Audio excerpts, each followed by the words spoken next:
Good morning बच्चों, स्वागत है आप सभी का आज के इस वीडियो में, जिसमें हम सॉल्व करने वाले हैं क्लास 9th की 9 अक्टूबर की वर्कशीट। और ये इंग्लिश मीडियम की वर्कशीट आज हम सॉल्व करने वाले हैं। चलिए शुरू करते हैं आज की वर्कशीट बिना टाइम वेस्ट किए। तो जैसा कि वर्कशीट आपके सामने है, आज की जो वर्कशीट है वो surface area of right circular cylinder के बारे में है। अब क्या होता है ये राइट सर्कुलर सिलेंडर, आपसे समझते हैं। पहले आपको बताते हैं कि राइट सर्कुलर सिलेंडर जैसी जो चीज़ है ये किस चिड़िया का नाम है। Right circular cylinder, right circular cylinder एक सिंपल सा वर्ड है जो यूज़ किया जाता है कुछ ऐसे डायग्राम्स के लिए।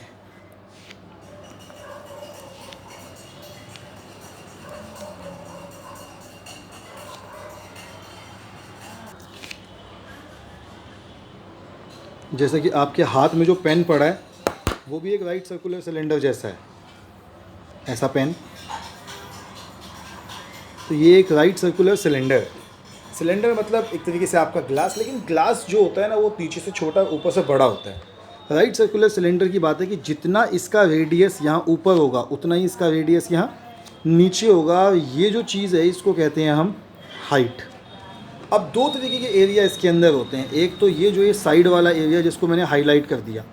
अगर मैं सिर्फ साइड वाले एरिया को गिनूँ, ऊपर और नीचे के एरिया को ना गिनूँ, तो उसको हम कहेंगे कर्व सरफेस एरिया। और कर्व सरफेस एरिया का फॉर्मूला होता है इसका 2πr/h। लेकिन अगर निकालें टोटल सरफेस एरिया, तो कर्व सरफेस एरिया में ऊपर का एरिया जो सर्कल था 2πr² और नीचे का एरिया जो सर्कल था πr², ये ऐड हो जाएगा। तो ये हो जाएगा 2πrh प्लस 2πr²। तो 2πr तो कॉमन आ गया, क्या बचा h प्लस r। तो ये मेरे TSA का फॉर्मूला है। चलिए एग्जाम्पल देखते हैं कि इन्होंने क्या क्या एग्जाम्पल सॉल्व किए हैं। तो पहला एग्जाम्पल जो इन्होंने सॉल्व किया वो इन्होंने किया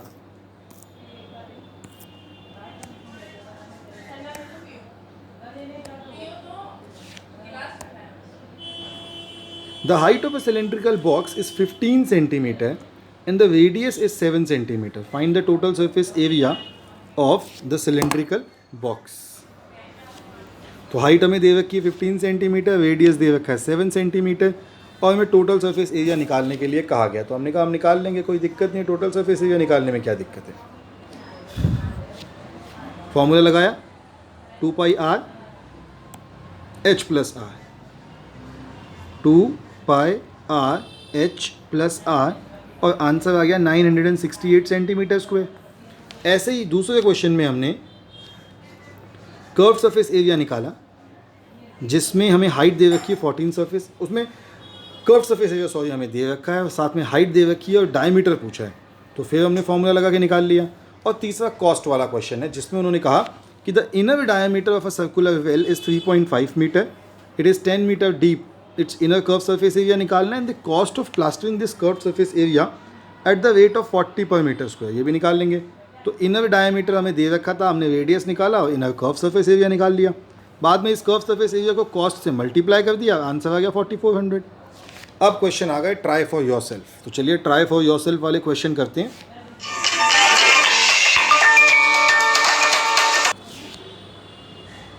तो पहला क्वेश्चन है curve surface area of a right cylinder is 4.4 metre square. तो बेटा अब तो क्वेश्चन ऐसा है कि उन्होंने CSA हमको पहले ही दे दिया। तो CSA दे रखा है 4.4 metre square and the radius of the base is 0.7। तो R हमें दे रखा है 0.7 metre. Find the height, H निकालनी है। बहुत सिंपल है, फॉर्मूला क्या होता है CSA का। CSA का फॉर्मूला होता है 2πrh और हमें पता है कि CSA की वैल्यू हमें पता है। तो 2πrh की वैल्यू कितनी है, 2πrh की वैल्यू है 4.4/10। 4.4 को मैंने लिख दिया 44/10। सॉल्व करते हैं। 2 इंटू पाई की वैल्यू कितनी होती है 22/7 इंटू आर कितना दे रखा है, देखो आर दे रखा है 0.7, तो उसको लिख दिया मैंने 7/10 इंटू एच इक्वल टू 44/10। अब जो कट रहा है उस सबको कैंसिल कर देते हैं। ध्यान से देखिए, ये 10 से 10 कैंसिल, 7 से 7 कैंसिल, क्या बचा 22 इंटू 2 कितना होता है 44 is equals to 44H is equals to एक मेरा पेन को पता नहीं क्या हो गया, चलना बंद हो गया, इज इक्वल्स टू 44 से 44 cancel, H is equals to कितना आ गया 1 मीटर। कर लीजिए नोट डाउन, बहुत आसान क्वेश्चन है।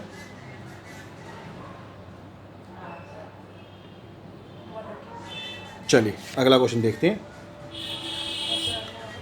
दूसरा क्वेश्चन है कि curve a cylindrical pillar is 50 centimetre in diameter. तो हमें D दे रखा है इस बार, D is equals to 50 centimetre, तो R कितना हो जाएगा 25 centimetre and 3.5 metre in height. तो H मुझे दी हुई है, H is equals to 3.5 metre. Find the cost of painting the curve surface area of the pillar at the rate of 12.50 per metre square. अब बेटा जो कॉस्ट दे रखी है वो मीटर के हिसाब से दे रखी है, जबकि रेडियस दे रखा है सेंटीमीटर में, तो इसको भी मीटर में कन्वर्ट कर लेते हैं। ये जगह 25/100। सॉल्व करते हैं आगे।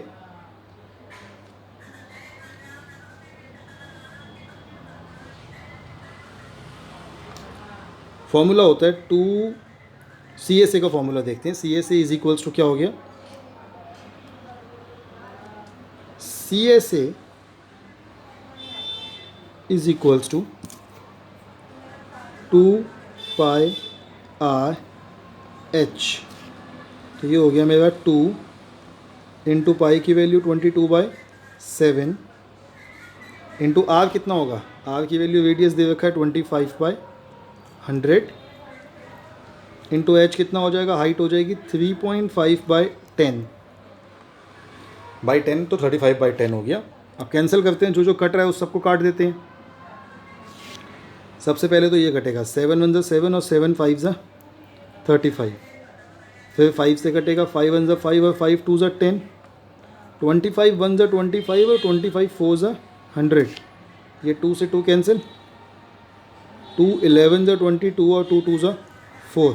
तो CSA कितना आ गया, सीधे सीधे CSA आ गया मेरा 11/2 मीटर स्क्वायर। अब ध्यान से देखिए, हमें क्या दिया हुआ है क्वेश्चन में, हमें क्वेश्चन में दे रखा है eight the rate of 12.50 per metre square. तो मैं कहता हूँ cost of 1 metre square, 1 metre square की कॉस्ट कितनी है 12.50, तो cost of 11/2 metre square is equals to 11/2 into 12.50। तो कॉस्ट निकालने के लिए मैं आपको पहले ही बता चुका हूँ, कॉस्ट निकालने के लिए हम क्या करते हैं, कॉस्ट निकालने के लिए हम सीधे सीधे मल्टीप्लाई करते हैं। और हमने क्या किया, 11/2 को मल्टीप्लाई कर दिया 12.50 से, तो आपका आंसर इससे आ जाएगा, कॉस्ट आएगी 68.75 रुपीज़, मतलब 68.75 आपकी टोटल कॉस्ट इससे आएगी। बहुत बढ़िया है। अगला क्वेश्चन देखते हैं, यानी कि तीसरा क्वेश्चन आपका। तीसरा क्वेश्चन है the diameter of a roller is 84 centimetre. तो ध्यान से देखिए, हमें D कितना दे रखा है, D दे रखा है 84,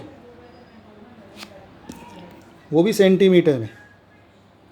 तो रेडियस कितना हो जाएगा 42 सेंटीमीटर, या फिर 0.42। 0.42 नहीं लिखते, मैं हमेशा ना फ्रैक्शन लेना यूज़ करता हूँ। उसका रीज़न ये होता है कि फ्रैक्शन में क्वेश्चन को सॉल्व करना बड़ा आसान हो जाता है। तो इसको लिखते हैं 42/100 मीटर, और लेंथ दे रखी है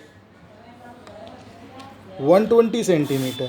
तो L लेंथ इस केस में अब हाइट हो जाएगी, H हो गया 120/100, मैं सीधे ही मीटर में कन्वर्ट कर दिया। अब अगर रोलर है इस तरीके से है तो जो साइड के गोले हैं उनका तो एरिया काउंट होगा नहीं, सिर्फ ये बीच वाला एरिया ही काउंट होगा।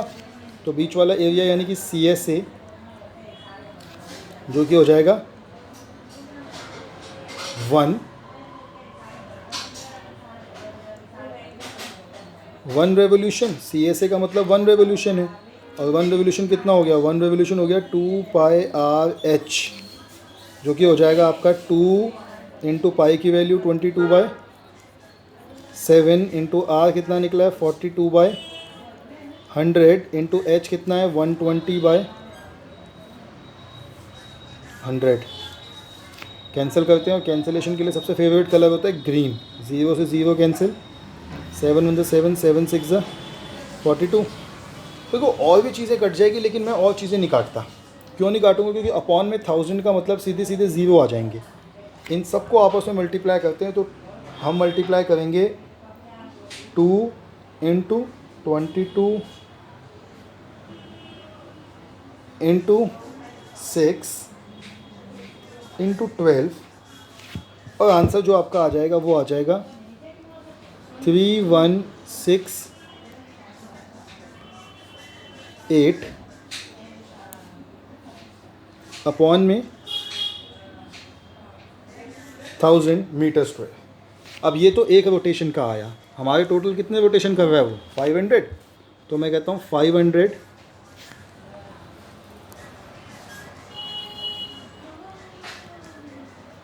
Rotations is equals to 3168 upon 1000 into 500। 500 divided by 2 multiply by 2000, और 2 से ऊपर कैंसिल करोगे तो कितना आएगा? ये आ जाएगा सीधे सीधे आपका 21584 मीटर स्क्वायर। ये क्या निकला आपका? ये निकला आपका कंप्लीट एरिया ऑफ ग्राउंड। जो आपका ग्राउंड है उसका कंप्लीट एरिया इतना।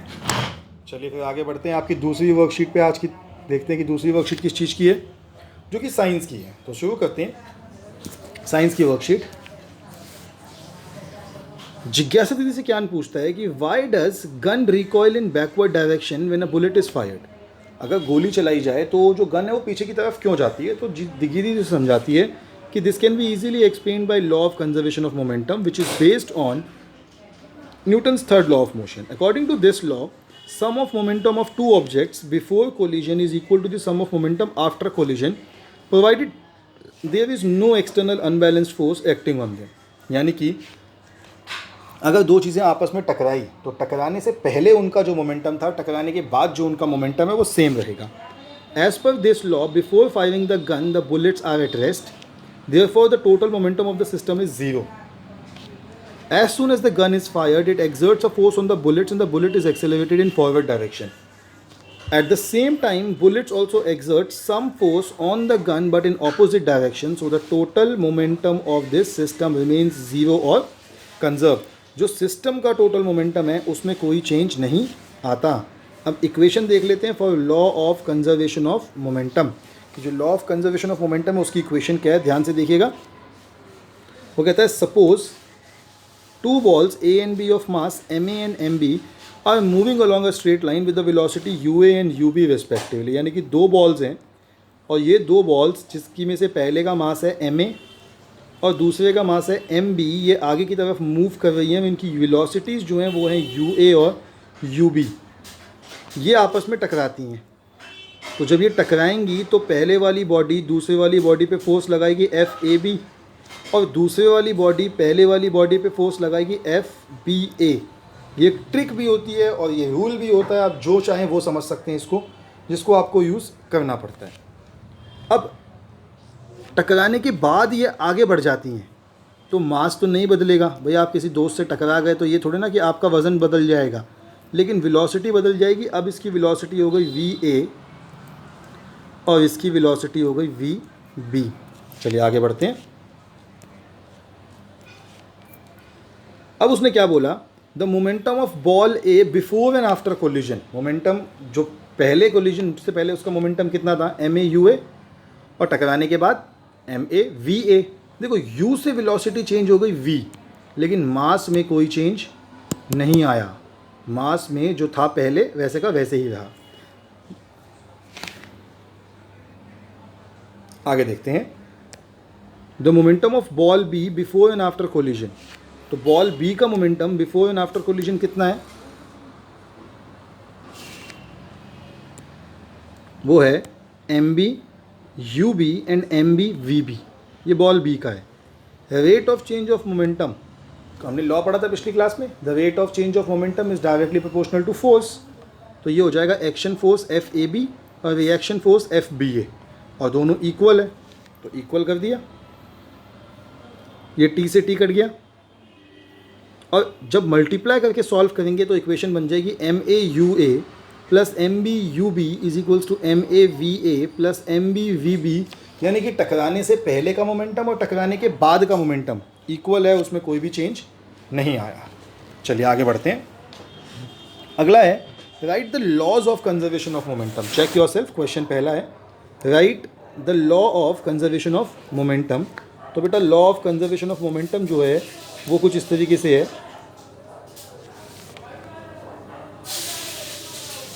according to this law the sum of momentum of two objects before collision is equal to the sum of momentum of two objects after collision provided there is no external unbalanced force or the total collision of the system remains conserved। ये आपका answer number 1 है। जो मैंने take यहाँ पे किया है, जिसको मैं अंडरलाइन भी कर रहा हूँ, ये आपका आंसर नंबर 1 है। मेरा पेन ख़राब हो गया है और बहुत ट्रैफिक है, तो आपको मेरी आवाज़ की तरफ ध्यान देना है।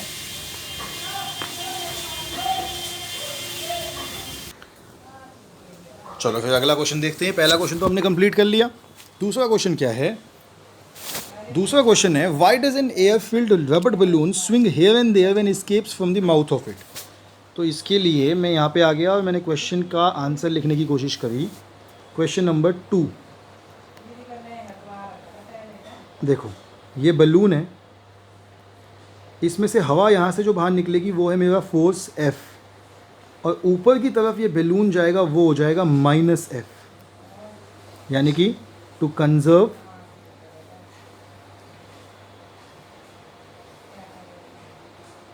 मोमेंटम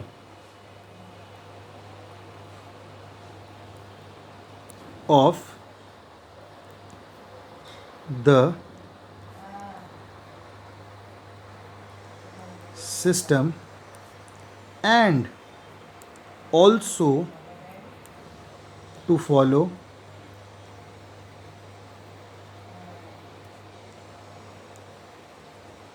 third law of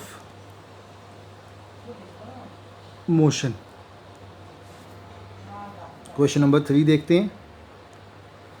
वो कहते हैं why does a rocket moves in forward direction on ignition. तो बेटा जो रॉकेट होता है उसके अंदर क्या होता है, ऐसा आपका रॉकेट होता है, यहाँ से आग बाहर निकलती है यानी कि कुछ फोर्स है, और ये ऊपर की तरफ जाता है यानी -F। सेम आंसर जो दूसरे में लिखा था, बट डायग्राम अलग बनेगा, बाकी सेम आंसर है। तो नीचे जो होती है वो एक्शन फोर्स, ऊपर जो जाती है वो रिएक्शन फोर्स। चलिए थर्ड क्वेश्चन देखते हैं अब। फोर्थ क्वेश्चन में थोड़ा बड़ा कर देते हैं स्क्रीन को। फोर्थ क्वेश्चन में उन्होंने हमें कहा complete the equations of conservation of momentum for two objects A and B moving with different velocities along a straight line. तो बेटा MBUB, तो ये हो जाएगा MAUA plus MBUB is equals to MAVA and MBVB। फिर है during collision ball A exerts force FAB on ball B and ball B exerts force